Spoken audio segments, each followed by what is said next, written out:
Hello, everyone, and welcome back to Key Comic Universe. Today, I'm going to be telling you guys about my Comic Con experience. This was my first Comic Con where I was a seller.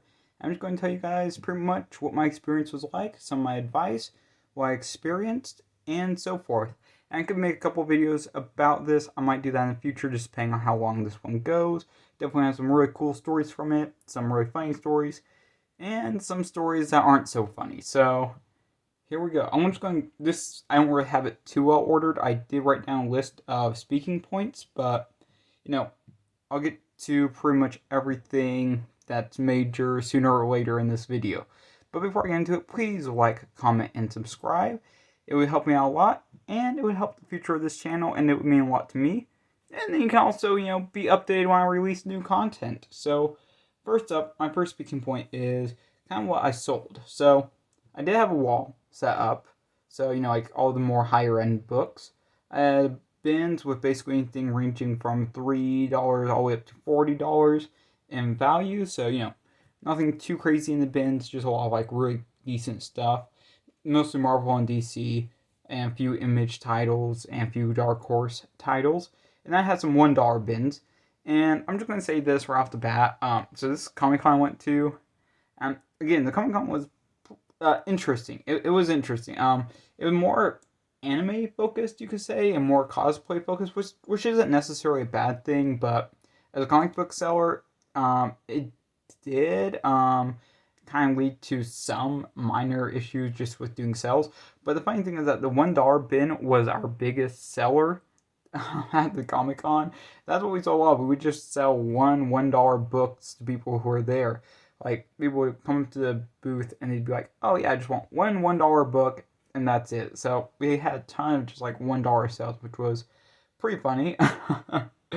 Wasn't really expecting that. I thought, well, some people will pick up some $1 books with some more expensive things or something like that, but it's just a lot of people coming up buying $1 book, and that's it. Which isn't a bad thing. I will definitely be doing $1 bins at Comic Cons in the future, since people seem to enjoy it. I was going to do a 50-cent bin as well, but I just really didn't want to deal with change, and I wanted to do in whole numbers and just keep it really simple.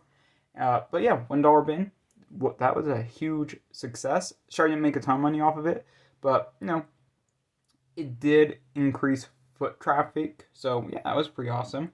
Next one I'm going to be talking about my setup. So my setup was just basically about, we had 12 boxes out in front, or 13 boxes out in front, my bad. And then we had 2 boxes that we used to do the wall books. And again, I used all short boxes and then one long box for one of the dollar bins, just because of space and how we had things set up. Then, just a basic table with business cards.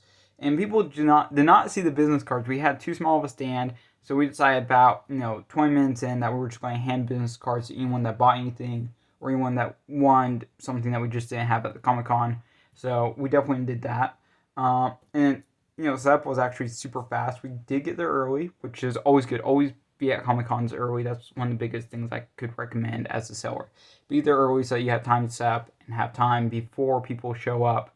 Because once people show up, you're pretty much going to be busy, at least from what I could tell, most of the day, from my experience. You're just going to have people coming in and out. You're not going to have a lot of free time. So just having that break before it starts is really important.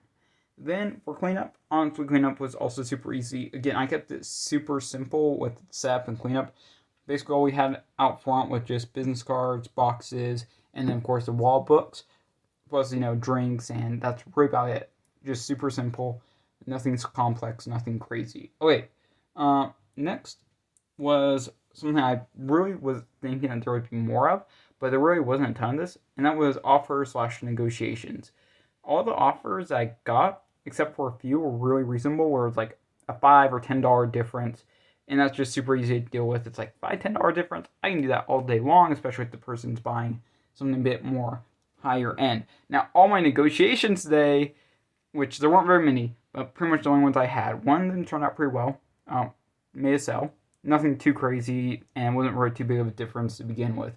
But the other negotiation I had was with a person that offered me 50% off on a Silver Age book, on Avengers book, which 50% off, I'm not going to do that. Sorry, I'm not giving away inventory. But the person decided to, I want to prove to you that this book isn't worth as much as you're trying to sell it for by pulling up eBay. So they pulled up an eBay listing for this book that had sold, and it was, a bit over 50% what, or a bit under, bit over 50% what I was asking for. And they showed it to me, and the book had no grade, no information. It was just, one of those kind of poor eBay listings. And I'm looking at it, and the book's in pretty bad condition, like way worse than mine. Mine was an upper mid-grade copy. This one was super low grade. It went back and forth, and the person was like, well, I'm not going to pay X number. I'm like, well, I'm not going to give away for X number. I'm not giving away for 50% off. So that was only a negotiation that really didn't go too well. But again, it was just way too much of a lowball offer. Next, selling. Selling was actually, as kind of mentioned before, it was pretty easy. If people were looking for comics, I had most of what people asked for or were looking for. The issue became not so much that I didn't have what people were looking for, but what people were looking for at this convention was just super random stuff, like stuff that I only see at my own LCS. For example, I had a lot of people asking for, or not a lot, but enough people ask about My Little Pony comics there, and I'm just like, I don't know, I didn't realize they were comics, so that was interesting. But again, that pretty much wasn't really too big of a deal. Just, something went pretty well. Definitely good. Had definitely some weird questions for some books. And some people were looking for really specific things that, just I didn't have or didn't have on me. And just told them, hey, reach out to me. I might have it in the future. I might have it in my inventory. Because, I can't bring my entire inventory to a Comic-Con. That's just not feasible. But moving on from that, there were a few weird situations there. The main one, and this is just a super strange situation, and I'll probably make a whole separate video about this because I had never experienced this. I had to have an employee of mine kind of explain this situation to me. But we had a person come up to the booth, and they said, basically, do you have anything pop culture related that's worth over $10,000 or $15,000 that you're looking to get like quick cash for? And I'm like, no. I didn't bring anything like that because this isn't like one of those huge Comic Cons, and I wouldn't really have anything at a $10,000 to $15,000 range to begin with that I'm looking to sell. And so I was like, no, if I get them business grade one, I probably want this stuff anytime soon, but hey, maybe one day. And then one of my employees came over to me and they're like, yeah, that sounds like almost like a money laundering situation. So, super bizarre situation, super bizarre. And those people just left the Comic Con as soon as they were done, like asking people about this. They just left. It's just so, it was bizarre. But, I'll make maybe a further video on that, giving a little bit more context or something like that in the future for that. Inside that, going into it, I thought this Comic Con was going to be more comic book based because there was more than a few comic book sellers. And I thought, hey, there's more than a few comic book sellers. Obviously, people buy comics here. And a lot of them were, or at least a few of them were repeat sellers at this convention. But maybe it's just this year, or maybe it's just a changing trend. But what was really popular at this Comic Con was like anime. Anime was huge. Creator stuff was huge, which was kind of surprising because I saw a lot of people buying original creator stuff. And I was like, huh, that is interesting. And then also, obviously, cosplay was really big at this one. This convention really made a big push for cosplay, which, it's cool. Cosplay is awesome, and there were some awesome costumes there. But again, the focus wasn't so much on comic books.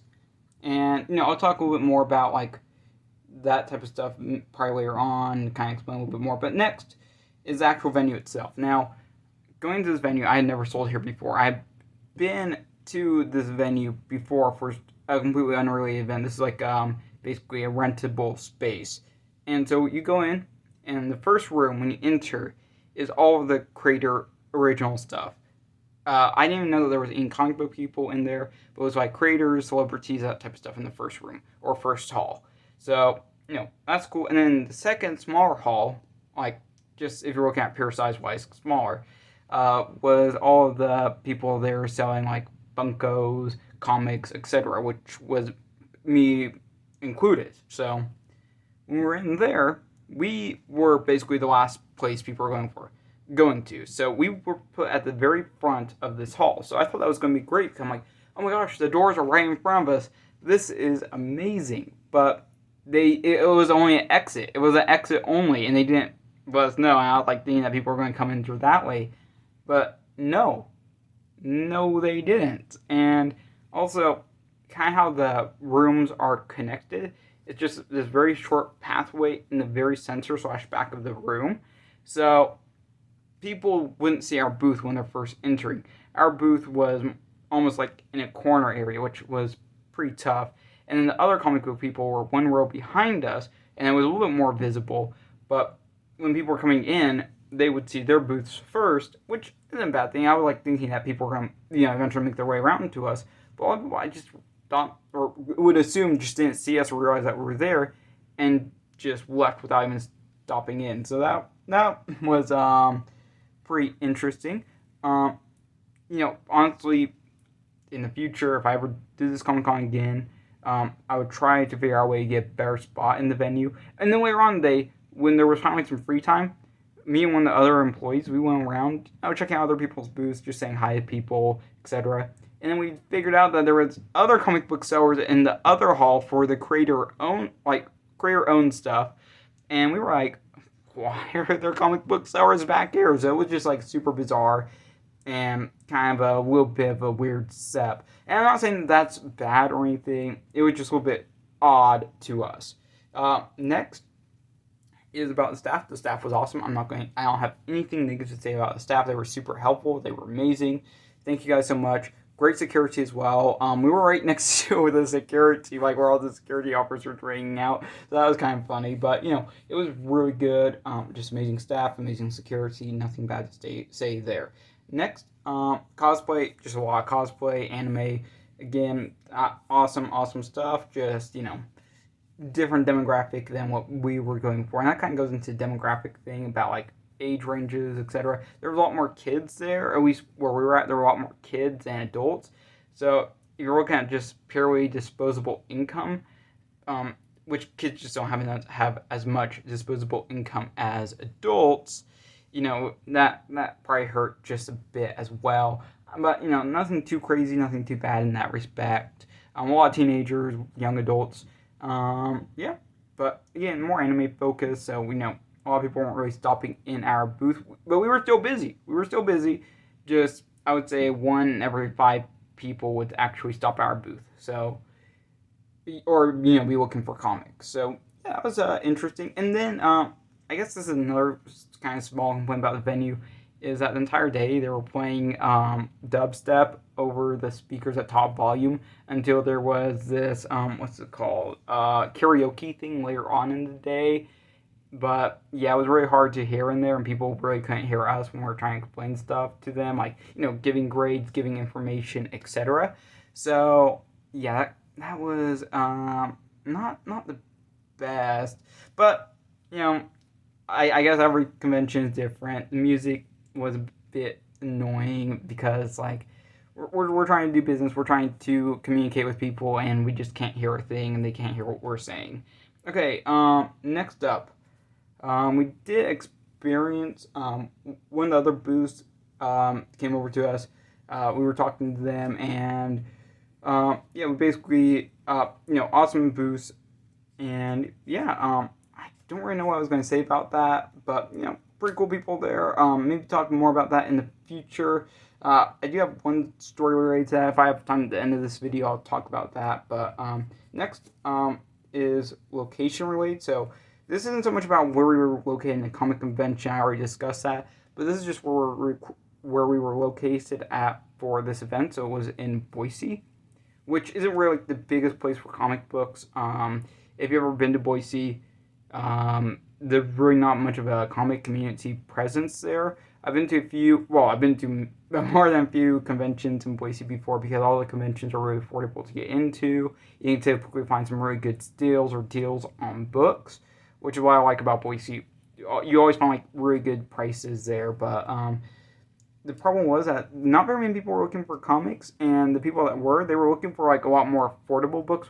We didn't really get asked about high-end books for most of the day. Like, you'll get like one or two people ask about a high-end book here and there, but then, they'd be like, well, I'm looking to get this book in X grade or at X price, and there was just a difference there that was just too far. But yeah, Boise doesn't really have the biggest comic book community, and that's kind of like what led to the issues of low sales on definitely higher end books and low sales for non-dollar books. Again, we sold a lot of dollar books. I came out of there with a ton of $1 bills, which is just crazy. Next is food. For the event, there were food trucks, which was pretty cool. The event was sponsored by a pizza company, but there was no pizza there. We couldn't find any place where we could buy pizza, so we had to order out food because everyone, all my employees are like, yeah, pizza sounds best, so we had to figure that out. So we eventually got pizza. Yeah, there wasn't very good food options. It was just like some food trucks with some really overpriced food, and it made no sense to buy it. Now I'm going to get into just, if you're ever going to do Comic Cons, here's just some of my advice for them. I already mentioned a few of these before, but the first thing is show up early, be prepared. Like, I'm talking to do everything months ahead of schedule. I did most of the stuff months ahead of schedule, but, coming up to the week of, I went back and regraded a bunch of books. I went back and made sure, got my business cards, which was kind of last minute, but I wasn't really too worried about that. Built my comic walls a bit last minute. The first design that I worked on with one of my employees, we built them and they just didn't work. They were too unstable for the event because, we just really had rebuild the walls last minute and come up with a new design.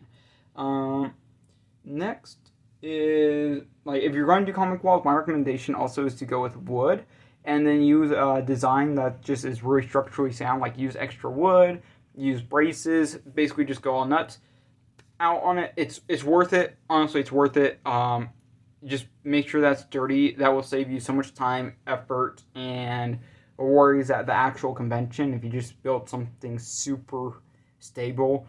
And also, I've learned that rails, so if you or chicken wire, like rails basically that are meant to go out like this, put them like this where it's like the short end right down here on the bottom. That's perfect for slabs and for all comic books. Like, it's just perfect.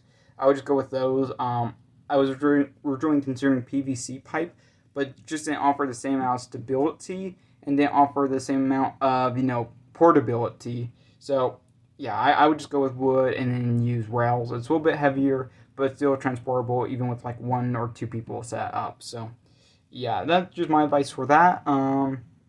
Next, just make sure you're up to date on your pricing. That's always a big thing. Make sure that you're not going to get like some stupid low ball and then be like, oh yeah, I should accept that. No, be up to date, be informed. That's a big thing. And yeah, also just have great customer service. This is kind of like one of the things where we were trying to figure this out throughout the day. So when we came in, we wanted to do pretty much everything in cash. We didn't have card readers because we're not really like a formal like business really. Like, we're just an online comic book store. We typically do everything through Venmo and PayPal online. So that was basically our payment options: cash, Venmo, or PayPal. And we had so many people come up and say, well, can I use credit card or can I use debit card? And we're like, no. And there's an ATM right next to us. That's the other really funny thing. There was an ATM about 5 feet away from us. And we were just like, go to the ATM, get cash. And some people were just like, no, I don't feel like getting cash. Or I don't want to do PayPal. Or I don't want to do Venmo. And yeah, that definitely sucked. But, maybe in the future we'll incorporate card readers. But, honestly, this just didn't make sense because a lot of what people want were like $3 or $5 books. And they're like, well, I want to put on my card. And we're like, well, we don't really have any options for that. But, yeah, that's one of the changes I might make in the future. And maybe some advice is just get a card reader and have as many payment options as possible. Yeah, most of my advice. And also always be on the lookout for people trying to steal stuff. We didn't have anything like that. Everyone was really respectful of the books, respectful of our shop. And yeah, that was just awesome. People were awesome there. We did get a few low balls or some people just saying, oh, well, you don't have what we're looking for. And that does happen. But yeah, honestly, people were really awesome. The actual, like, people there who were buyers, just amazing people. I hope they get in contact with me or our company, either through Instagram or through phone. That would be awesome. You guys were all awesome. All the buyers, all the people we met, just awesome. And now I'm going to get into one final thing. I do have a bit of time left. So I'm going to tell. Oh, yeah, one more thing. Before I get into a story time, one more thing. For this event, I also, for higher end books, I include creator notes as well as an extra price tag on the back because, I want to have accuracy, and because my employees don't really know, as much about comics as I do or pricing. I just want to make it super simple for everyone involved, so that if anyone had any questions, anyone can answer them by just saying, "Hey, we have all of our information on the back for what's going on with the book." So yeah, that was awesome. That really helped out a lot on time and just being transparent with customers.